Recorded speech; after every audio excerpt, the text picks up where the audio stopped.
Hi, I'm Brian Chase, Director of Digital Forensics here at Archer Hall. And today I am here to talk to you about the Axon body-worn camera.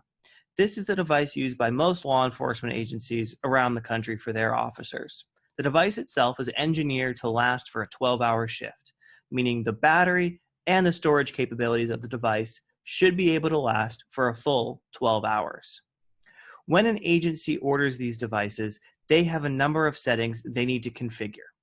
Those settings include things like the resolution of the video. It can also include what's called the pre-buffer. The pre-buffer is how much of the video should be saved prior to the officer pressing the record button on the device.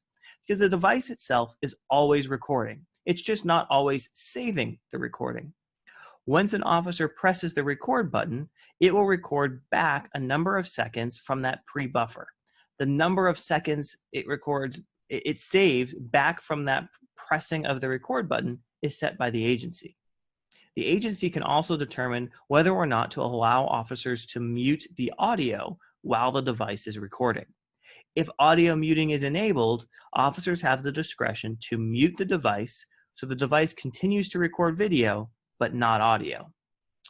If the device is paired with an app on the officer's phone, there's more functionality enabled.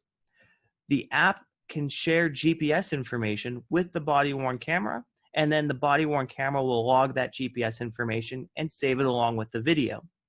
It can also be used to auto-record so that the officer does not have any discretion about when to start the recording. It can start automatically based on settings in the app.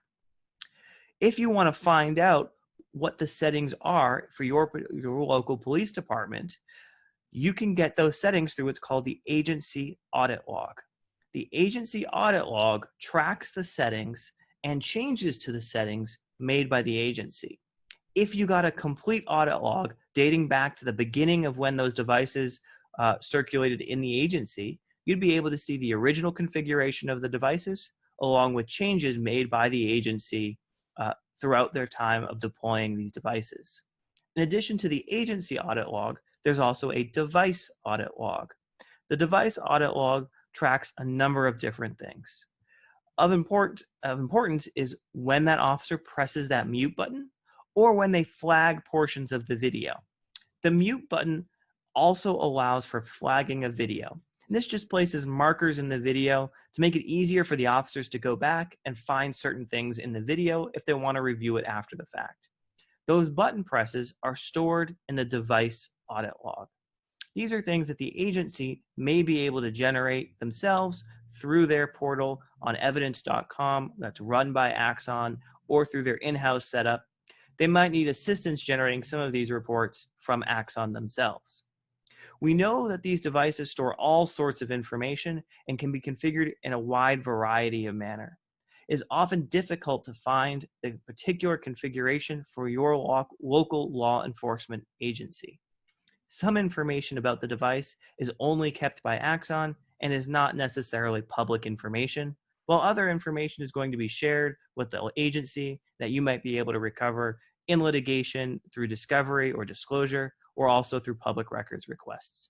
If you're dealing with body-worn camera in a case and you need assistance reviewing the camera, reviewing the audit logs, or trying to figure out what data might be available that you have not received yet, please give us a call. We'd be happy to help. We hope you found this video useful. Thanks for watching.